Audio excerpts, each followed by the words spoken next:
Assalamualaikum warahmatullahi wabarakatuh. Salam Rahayu.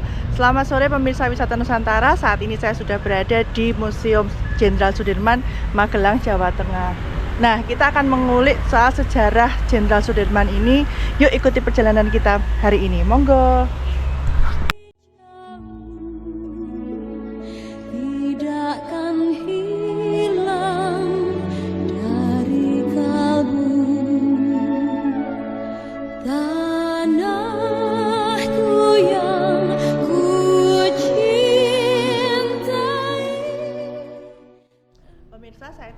Saya sudah bersama dengan Mas Muhammad Ardani yang akan menjelaskan dari isi Museum Jenderal Sudirman ini. Monggo Mas, bisa di. Baik, terima kasih. Sebenarnya jadi ini ceritanya bangunan ini dulu merupakan bangunan yang didirikan sekitar tahun 1930, dipakai sebagai tempat tinggal keluarga di era kolonial, ya, sampai pada saat terjadi peristiwa agresi militer Belanda yang kedua. Nah, setelah peristiwa agresi kedua tersebut selesai karena adanya perundingan Rumroyen, salah satu dari rumah di kawasan Badan ini digunakan sebagai tempat tinggalnya Jenderal Sudirman, atau lebih tepatnya tempat peristirahatan, karena memang pada saat Pak Sudirman tinggal di Magelang di rumah ini dalam kondisi sakit setelah memimpin yang namanya perang gerilya melawan agresi kedua Belanda. Nah, tinggal di sini, dirawat di sini kurang lebih 1 bulan sampai pada akhirnya penyakitnya beliau mengalahkan semangatnya. Jenderal Sudirman wafat di Magelang di rumah ini pada hari Ahad 29 Januari 1950 di usia 34 tahun. Nah, makanya untuk mengenang jasanya bangunan ini diresmikan menjadi Museum Sudirman pada tahun 1975. Nah, adapun peninggalan-peninggalan yang ada di sini yang masih bisa kita selamatkan, di sini ada 7 ruangan. Yang pertama ini merupakan ruang tamu. Ini masih asli ya, 1 set meja kursi tamu. Jadi memang pernah digunakan oleh Jenderal Sudirman sewaktu tinggal di rumah ini ya. Itu yang pertama, seperti itu. Mungkin bisa dijelasin Mas, ini meja kursi tamu untuk beliau menerima. Ya, jadi memang ini dulu yang pernah dipakai pada saat beliau tinggal di rumah ini, karena memang tempat singgah ataupun tempat rumah dinasnya Pak Dirman itu kan tidak hanya satu, karena dulu selalu pindah-pindah gitu. Cuma salah satunya itu di Magelang sampai pada akhirnya beliau wafat di rumah ini. Nah, kemudian ada juga lukisan. Jadi ada satu lukisan itu penggambaran peristiwa perang gerilya. Nah, karena Pak Dirman itu sakit, maka dia harus ditandu seperti yang ada di lukisan. Itu lukisan dibuat tahun 1966, dan Jenderal Sudirman itu wafat di usia 34 tahun meninggalkan 1 istri dan 7 orang putra putri. Mas, bisa dijelasin ini apa Mas? Oke, nah jadi ini koleksi yang selanjutnya di Museum Sudirman Magelang adalah replika tandu ataupun kendaraan yang dipakai oleh Jenderal Sudirman dalam memimpin perang gerilya. Karena memang pada saat adanya agresi kedua Belanda itu beliau dalam kondisi sakit setelah pemulihan, pada saat pemulihan dari setelah dia operasi. Nah, setelah dia memutuskan untuk bergerilya, kondisinya belum stabil, maka dia memilih kendaraan yang namanya tandu. Biar apa? Tandu seperti ini biar efektif dan efisien dalam artian masuklah hutan, menyeberang sungai, naik turun pegunungan seperti itu. Nah, meskipun juga Pak Sudirman menggunakan 2 kendaraan lain, yaitu Dokar tanpa kuda dan mobil Chevrolet, tapi Pak Dirman lebih banyak menggunakan tandu. Dan perjalanan gerilyanya itu sekitar 7 bulan, kurang lebih 1025 km ya. Jadi dari Yogyakarta melalui jalur selatan, kemudian ke arah timur ya, keliling ke Jawa Timur, ke Pacitan, ke Kediri, Ponorogo, sampai dia bersembunyi di Pacitan 3 bulan. Nah, di situ ada namanya peristiwa yang merebut kembali ke Yogyakarta, atau biasa yang disebut Serang Umum 1 Maret. Iya. Setelah itu Pak Dirman pulang kembali ke Jogja.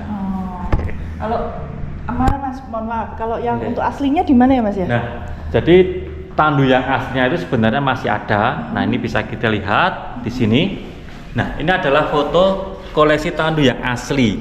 Nah, di mana ini sekarang disimpan di Museum Sasmita Loka Sudirman Yogyakarta, yang dulu merupakan rumah dinasnya Jenderal Sudirman, yang pada saat itu Pak Dirman diangkat sebagai Panglima Besar. Nah, jadi istilahnya rumah jabatan seperti itu. Dan ini di sana di dalam kaca, jadi nggak bisa disentuh karena memang asli. Nah, kondisinya pun ya rusak. Ya seperti itu. Oke. Oke.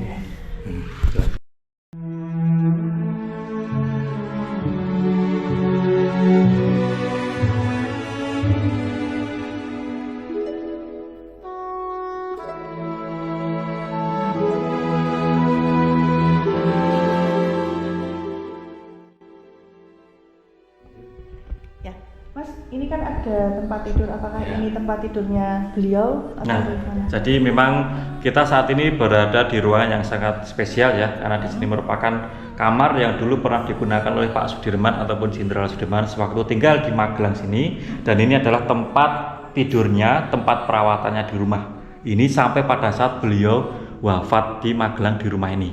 Adapun untuk ranjang, kemudian kasur, spray ini memang masih asli ya. Itu koleksi kita dari dulu, dan untuk bantal guling dan tirainya ini yang tidak gitu untuk pelengkap seperti itu. Termasuk almari itu juga masih asli, dan kursi sedan ataupun kursi kodok, kursi panjang itu juga masih asli. Nah, seperti itu. Nah, ini kemudian apa Mas ya? Seperti baju gitu. Ya, jadi di sini juga masih kita simpan koleksi replika pakaian ataupun jubah yang dipakai oleh Jenderal Sudirman pada saat dulu beliau itu memimpin perang gerilya. Jadi kenapa Pak Dirman itu lebih banyak orang mengenalnya itu Pak Dirman itu tidak menggunakan pakaian militer, karena memang pada saat Pak Dirman itu berperang, dia itu memang sengaja menggunakan pakaian jubah ini untuk yang pertama menjaga kondisi badannya ya, karena iklim pada saat bergerilya itu kan di dalam hutan segala macam. Kemudian tujuan yang kedua untuk mengelabui lawan, bahkan itu selalu berhasil.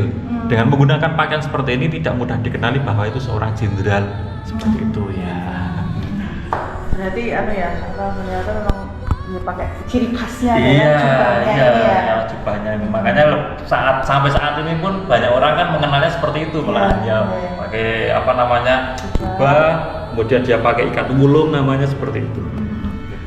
Nah, jadi yang ada di foto ini merupakan Ibu Siti Alfiah ya. Ibu Siti Alfiah ini merupakan istrinya Jenderal Sudirman. Beliau adalah putra dari Wedana Banyumas ataupun Pak Camatnya di Kecamatan Banyumas sana.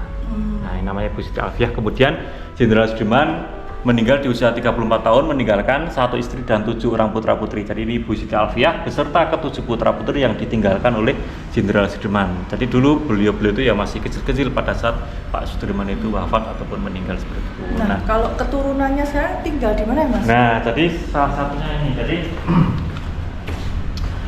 ini ceritanya pada saat dulu Jenderal Sudirman itu mau bergerilya, dia harus istilahnya memikirkan keluarganya, dalam artian Ibu Sudirman itu dalam kondisi hamil. Nah, tapi istrinya mengikhlaskan, merestui agar Pak Dirman itu bergerilya ataupun berjalan ke arah selatan. Nah, ini masih dalam kandungan. Nah, putra yang bungsu ini yang bernama Pak Teguh ini itu yang sekarang mudah kita jumpai di alamannya di Timoho, Yogyakarta. Oh, di Jogja. Rumahnya di Timoho nomor 33. Ini beliau yang mudah kita jumpai. Terakhir kita ke sana pas mau buat film, ya, film dokumenter. Seperti itu. Mas, ini di sini kayak ada meja, bisa dijelaskan ini meja apa Mas? Nah, oke. Jadi karena dulu memang Jenderal Sudirman itu wafat di kamar tadi ya, di hari Ahad pukul 18.30 petang, untuk kemudian juga jenazah disucikan di rumah ini menggunakan meja pensucian ini. Jadi ini merupakan meja untuk tempat pemandian ataupun pensucian jenazah almarhum Panglima Besar Jenderal Sudirman. Untuk kemudian jenazah disemayamkan di rumah ini 1 malam, Senin siang diberangkatkan ke Yogyakarta yang ini sebelumnya. Ini penghormatan terakhir di halaman rumah ini Senin siang, dan ini iring-iringan mobil jenazahnya dari sini. Dan setelah sampai di Yogyakarta dimakamkan di TMP Kusuma Negara Semaki Yogyakarta. Ya, R. Sudirman, Raden Sudirman, karena tadi beliau dibesarkan oleh seorang Wedana. Wedana itu kan Pak Camat yang memang pada saat itu kan tidak sembarang orang berada di birokrasi seperti itu. Mas, di depan kita ini kan seperti meja makan ya Mas, bisa dijelasin nggak Mas?